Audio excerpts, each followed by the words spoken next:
It was a nail biter to get New Jersey's 2024 budget signed by the June 30th deadline. So what's included in the record $54.3 billion budget? This is the Issues Watch podcast.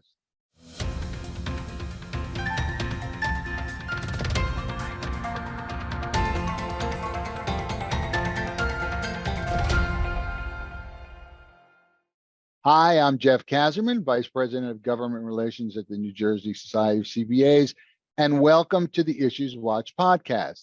In February, Governor Murphy proposed a budget for the 2024 fiscal year, which most business groups, including the NJCPA, applauded as fiscally responsible. However, the budget that was signed into law on June 30th is only receiving tepid praise from business groups, with the bright spots being that there are no new taxes and the expiration of the 2.5% corporate business tax surcharge, which will sunset at the end of this year. The final budget is $54.3 billion, which is $1 billion higher than the proposed budget and 7% higher than last year's budget. It includes startup funding for an expensive new property tax relief program for seniors, which is being called Stay NJ. Many are calling it an election year gimmick that is unlikely to ever actually go into effect in 2026, which is the targeted date for benefits to be released. This budget also includes a surplus of $8.3 billion, $11 billion in funding for K through 12 school aid, which is an increase of $832 million from last year. There's a full $7.1 billion pension payment for public sector employees. There's over $2 billion for the anchor property tax relief program. There's also in the area of property tax, a few $100 million as a down payment for the Stay NJ program, which actually won't go into effect until 2026. And at that point, it's projected to cost $1.2 billion annually. Then there's $400 million for the debt defeasance fund. Originally, the governor had proposed $2.35 billion for that fund. And there is an increase in the income limit for the property tax senior freeze. The new limit, it's gone from 100,000 to 150,000. And last but not least, although there are other things in there that are pretty major, there is a doubling of the child tax credit. So joining me today to get into some of the specifics of the budget is John Reitmeyer, the budget and finance writer at NJ Spotlight News. He covers the annual New Jersey budget, the public employee pension system, tax policy, and more.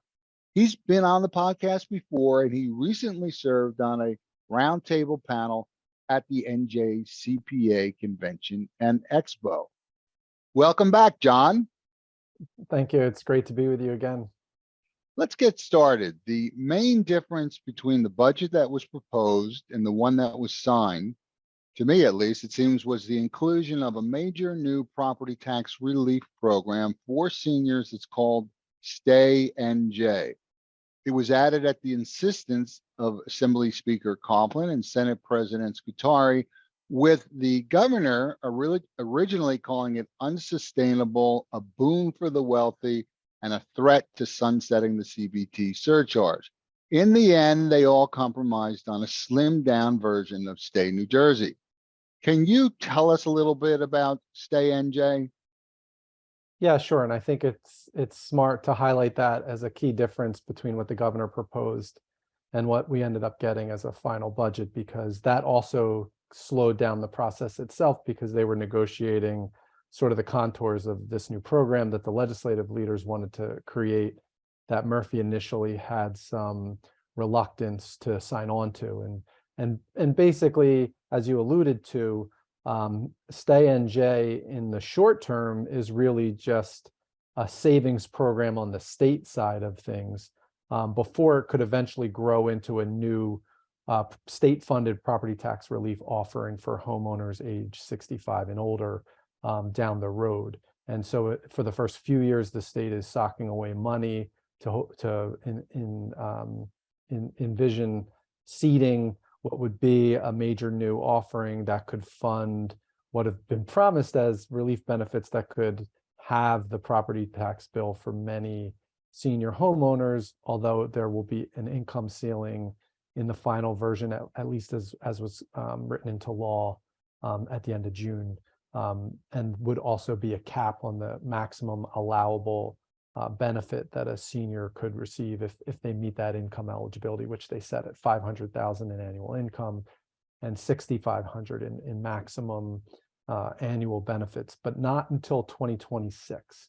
So I was very careful in my coverage of this not to give the impression it's some immediate tax offering for seniors, because this is quite a ways down the road, and there are some questions about whether the state will be able to meet this commitment. At the same time, we've got a bunch of other things happening on the revenue and spending side of the budget. So it's an ambition right now for lawmakers.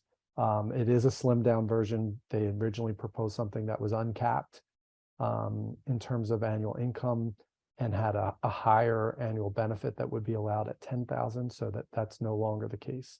And for the first few years, it'll be setting aside money to fund these benefits, and then we'll get into the meat of it starting in 2026 if we get there. And they also have this challenging task of trying to deliver these as direct credits on property tax bills rather than make seniors pay property taxes out of pocket, which is a big issue for many seniors. They like to get the reimbursements through programs like Senior Freeze, but they always have to pay out of pocket and then wait for those reimbursements, which can be a big lift for seniors on a fixed income, as many of you know. So that's another thing that they're going to try to accomplish in the ensuing years, as well as sort of streamlining the application process, which right now there are many different programs that seniors can qualify for. So they definitely got their work cut out for them, but they gave themselves a little bit of a runway to achieve it. Right. I hope they fix that, streamline it by the time I'm eligible for all these senior things. One last question on state NJ. There's a $500,000 income limit, like you said, and which kind of surprised me. That seems really high for a legislature and governor that are fairly liberal, and progressive groups were not happy about this being so high. So what are people saying? Why is it so high? Was it, is there a policy reason, or it's because of the elections? I personally don't get it. No, I think that's a really good question to raise sort of in the aftermath. And, yes, as you noted, I think we've heard groups come out already that say this will ultimately result in the biggest benefits going to those with the most expensive properties, and they could also be those with the highest annual incomes. That said, the Assembly Speaker put this program out initially as a proposal that was, again, had no income cap. And so the income ceiling for the anchor program, which is also relatively new, will be entering its second year under this fiscal year budget. That has an income ceiling at 250,000. Senior Freeze program was down around 100,000 and is now getting increased as part of this final Stay NJ initiative that was launched.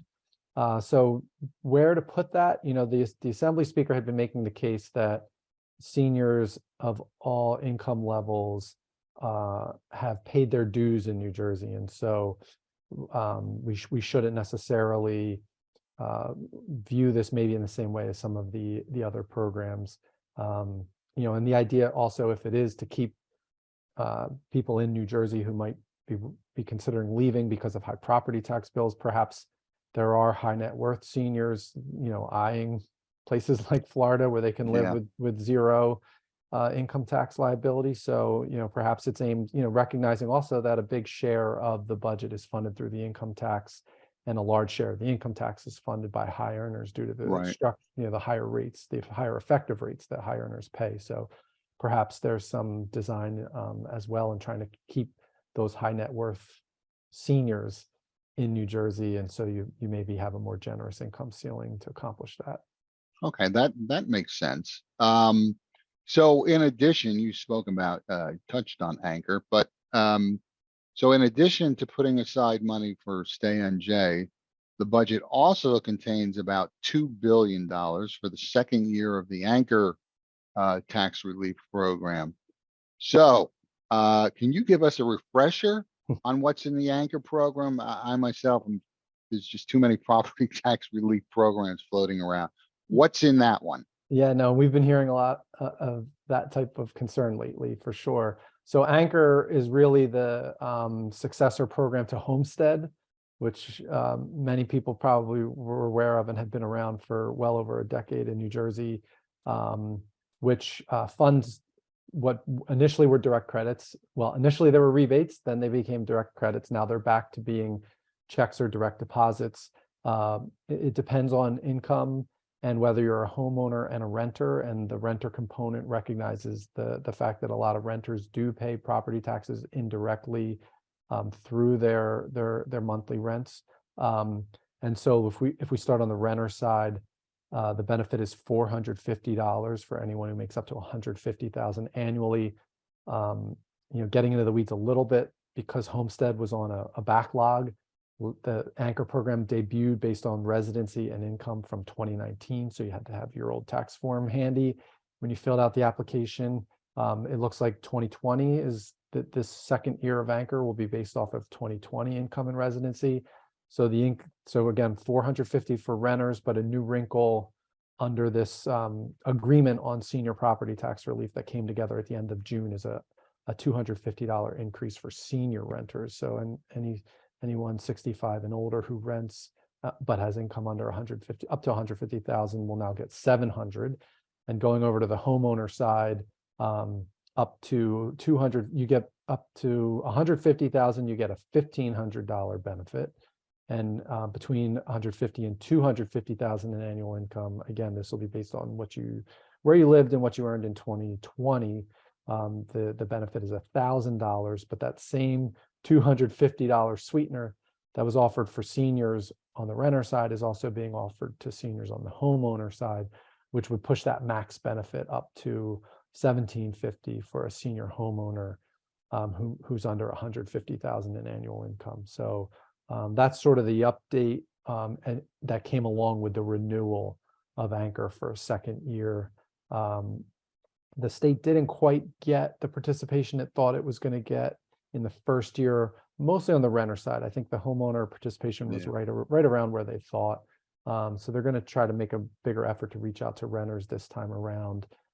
Again, these are direct deposits or checks to offset property taxes paid. In this case, it would be 2020. So these, Anchor and Stay NJ, which are expensive programs, are in the budget, and there are other hefty items in the budget: K through 12 funding, the pension payment. So a lot of public policy thinkers, thought leaders, bipartisan, are warning that even though the budget includes a large surplus of $8.3 billion, they're expressing concern over the state's long-term fiscal stability.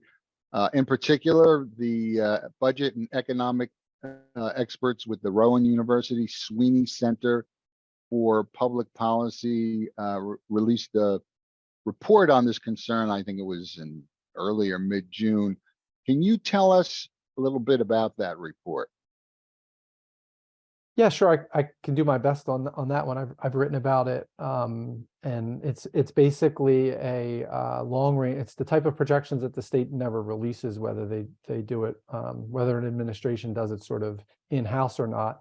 But it's a long range projection of both expenditure trends and revenue trends, and so they have a very credible group of former budget officials from the Department of Treasury, a former state chief economist.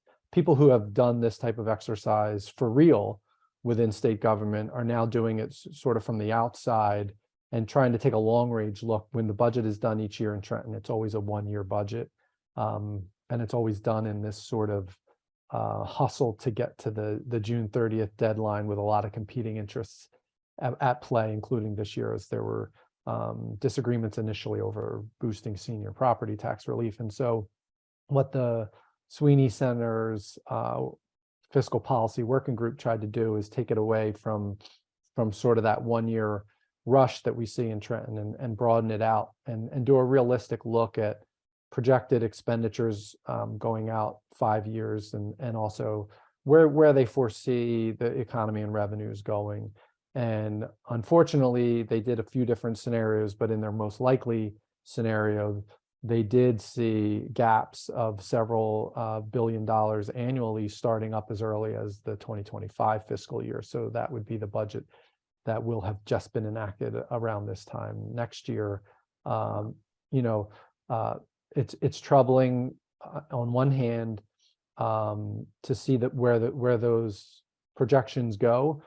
As you noted, spending is up pretty significantly, or over in the new budget just enacted on June 30th. It was a 7% year-over-year increase, budget to budget. So not the budget that was enacted July 1 a year ago versus the budget that goes into effect July 1 this year. It's a 7% annual increase, which is higher than the rate of inflation, and it includes more than $1 billion that lawmakers added on at the very last minute. The reason that's important to highlight is just a few weeks before, the Murphy administration had lowered projections for the new fiscal year by about $1 billion. And so on one hand, you had lowered your projection by $1 billion. On the other hand, they added $1 billion in spending. And so if you look at the budget numbers, in effect, what happened is there was a big plan to do more debt retirement. So New Jersey has a lot of bonded debt. And so one of the ideas would be more than $2 billion would be set aside to do more debt retirement or funding more projects on a pay-as-you-go basis, especially in this interest rate environment. That was whittled all the way down to 400. So that's a big trade-off. And then the size of the surplus had been projected to get up around 10 billion. As you noted, now it's a little over 8 billion, which is still a pretty significant backstop for a 54 and change $1 billion budget. But the key is that there was an imbalance at that point between projected revenues and projected expenditures in the 2024 fiscal year, the one that just started on July 1. And so when you have that type of an imbalance and you're using surplus or one-time resources to make your spending, to get enough revenue to match up with your spending ambitions, certainly that creates an imbalance that if you play that out 3, 4, 5 years in a row, you go through your surplus, and then you're in a much more difficult position, one that New Jersey was in not too many years ago. And so that is definitely a key issue to watch going forward. It's a concern that Republicans, who are in the minority in both houses, had been raising in the final days before the budget adoption. Is New Jersey's now back into this position of spending more than $1 billion, a pretty big amount of money than they project to take in annual revenues. And so, certainly that's a key concern about this budget, in the aftermath of its adoption.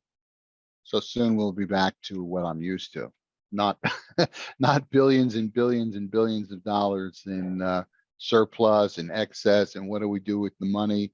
We'll get back to the way it usually is, not only in New Jersey, but every state. I think it's most states. Let's see how it plays out. I mean, the first few months of the last fiscal year they did way better than they thought they were going to do. Really, the first 6 months. It really wasn't until they hit the turn in the calendar year when things started to go kind of in the other direction. They still finished net positive above their original projections. So they just softened from a higher ceiling than they once envisioned. So we'll see. I mean, who knows? I know there have been recession projections now going back over a year that we haven't seen yet. So they could beat these projections and it could all come in line, and they could get enough revenue to cover. They could ultimately get enough to cover their planned expenditures. But just, on day one of the budget, they did have that gap, pretty sizable. And that puts more pressure on revenues, because if revenues do come up softer than that projection, then that gap gets even bigger and you have to spend even more of your surplus, which is a one-time source of funding and not like you would typically want to see annual revenues line up with annual expenditure. Right. Or at least state government tries to do that. Yes. That's still a good measuring stick for state government. Right. Doesn't apply to the federal government. For sure. So some of the most vociferous criticism of the budget was not about what was in the budget or is in the budget, but the process in which it was passed. So many groups, members of the media and lawmakers complained that the process was not transparent and that there was little or no time or opportunity for them to view the budget or provide input. Can you shed some light on these complaints? Yeah, and I think, in some ways, when you have a constitutional deadline to enact a budget, it creates that urgency. And some years it comes together sooner than later. The last few years it's been coming together later than later than usual. This year in committee, so without getting too far into the weeds, when a bill goes through committee, the state constitution requires it to kind of rest for a day before it can go before both full houses. And so that creates a deadline when you're running up to that June 30th date to have a new fiscal year budget passed by midnight for the start of the July 1 fiscal year. That really creates a deadline to get a bill through committee. And this year lawmakers went right up against that deadline with very little margin for error. And so as a result, and some of this was apparently because the governor and the legislative leaders reached an agreement on that senior property tax relief initiative we talked about earlier on, including some of those other changes like the extra money for anchor for seniors. So that happened late in the game this year.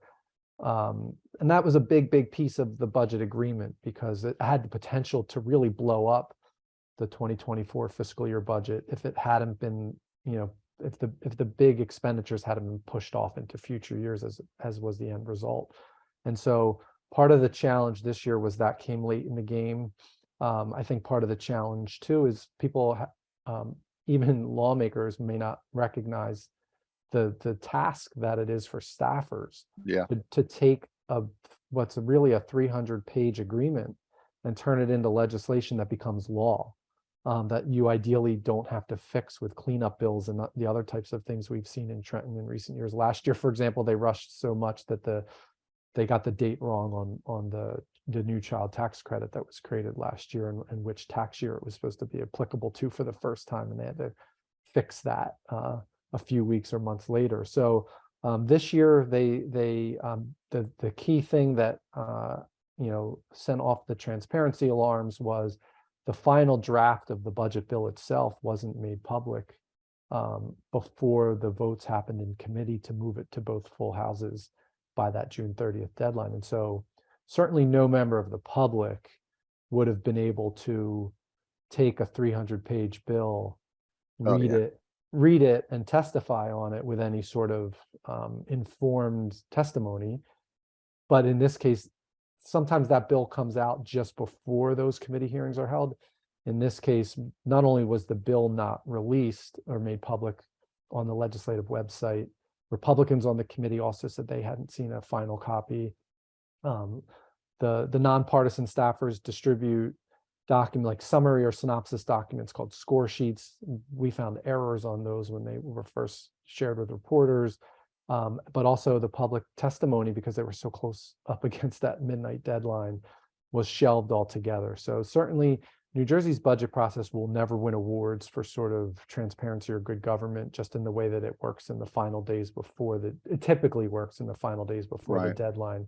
But this year with a final spending bill not being available before that committee vote, with public testimony being canceled altogether on the final bill which were more than $1 billion in added spending. This year, certainly the transparency, anyone who was hoping for improvement on the transparency side, it went in the other direction. I've covered the budget since the mid to late 2000s. Some years are better than others, and this year was definitely one where the rushed process, transparency, and sort of openness. We even had members of the Senate Budget Committee, where I was sitting late on the night it went through committee, who had left for the night, and under legislative rules, they just left their vote. So they left a vote in favor of a bill that wasn't even available. Now, by the time it went through both houses, up hours before that June 30th deadline, there was a full budget bill available to be reviewed, and those score sheets had been updated. At that said, no one from the public can testify during floor votes, so Right. that opportunity had gone away. So certainly that's where you hear this outcry about public access and transparency. And even, without belaboring this too far, lawmakers are supposed to fill out what are called budget resolutions, written documents that request the added spending, have some justification for it, and also a sign off that they don't have any, or they would have to disclose any personal or business ties to a recipient of added funding. And those are still not out for the budget that went into effect on July 1. We're still waiting to see those budget resolutions. So certainly, definitely still some transparency questions about the way this one came together. So somewhat related to the budget was passage of the bill that the NJCPA drafted in conjunction with the New Jersey Business and Industry Association. And this was the bill that would make the 400+ page New Jersey Annual Comprehensive Financial Report easier to obtain and understand, and to make it more useful to lawmakers and the public. So can you tell us a little bit about what the bill does and what you're hearing, if anything, about whether the governor will sign it? Yeah, this is another one that I just wrote about coming out of the adoption of the budget. Is among, as you mentioned, a lot of bills get sent to the governor's desk at the end of June. The state doesn't technically have a hiatus. The legislature doesn't go on a technical break, it's not written into law that they have to take a break, but usually the budget deadline is the informal kickoff to the summer season for lawmakers, where things kind of grind to a halt in Trenton, especially in an election year like this year. I don't anticipate them doing too much consequential work over the summer. That said, one of the what I viewed as an important piece of legislation that did make it to the finish line in the final weeks of June was this bill to take the annual comprehensive financial report, like the audit, the state's basically annual audit, and to make it put it into a more user-friendly and plain language, make a version that's more user-friendly and plain language. So the average person, the average lawmaker who might not have a financial background, can sort of take away from it some of the most pertinent information. A lot of times in recent years, I've been writing when the report comes out about the state's debt figures, both bonded debt and non-bonded debt, which includes the public worker pension fund liabilities, because those have been two of the bigger issues for New Jersey over the last several years. Is, it's the size of the debt service in the annual budget, as well as the growth in the unfunded liability that was really accrued up until just recently, when the state's been making its full employer contributions. New Jersey still has a huge unfunded liability, and so the good news is, as there's been efforts to whittle down the bonded debt and to make full pension contributions, we've seen the numbers improve a little bit. And this report, when it comes out, this is just an example of the type of information that's in it. This report shows some of that improvement, even if lawmakers don't really pay attention to when it comes out, or even if they know when it comes out, may not necessarily know how to decipher the different facts and figures that are in the report in its current format. Lawmakers, and let alone the public. And so a lot of this information might be important for the public to understand as well. It really gives you a view of the state's financial position from year to year, any big changes in any key problem areas, or any areas, in fairness, where there's been some improvement. And so what this bill does is it would require the state auditor to draft a user-friendly version of this financial report every year. I think also important to note is also the report, the state auditor would have to come before lawmakers on an annual basis and go over the latest. It's almost like your annual checkup, and go look under the hood. Using some metaphors here, but to go over what's changed. There are some new requirements written into the legislation as well related to putting New Jersey's condition in the context of regional peers. So is New Jersey experiencing something that other states are experiencing and that explains it, or are we an outlier? And if we are, why? I think there's some good information as someone who's kind of a, public finance nerd. There's definitely some good information that I will like to see now published annually. But for people who are more casual observers of the state's finances, this will be a good way, very accessible, seemingly a very accessible way to check on the financial status of the state. And putting things like, this new Stay NJ initiative and the affordability of it, you could put it in context a little bit. Okay, what is the state's current debt and pension liabilities and other challenges, and is it affordable for the state to launch it as well-meaning as maybe as helping seniors on fixed incomes? Is it something that's affordable, and how do you take that goal and put it in the context of other financial challenges, and then for policymakers to sort of say, like, okay, what's our priority here? So if this could help that exercise, then that would be part of it as well. We're waiting on the governor right now to see where he goes with this. It's been approved by both houses and is now sitting on the governor's desk, and he has, quite a while now. Again, I don't know when the legislature will come back to hold another session. The governor has usually 45 days from the time it gets to his desk to take action. And then there's some rules about, it can be longer if the House of Origin of the bill hasn't held a session yet. So we'll see how it plays out timing wise.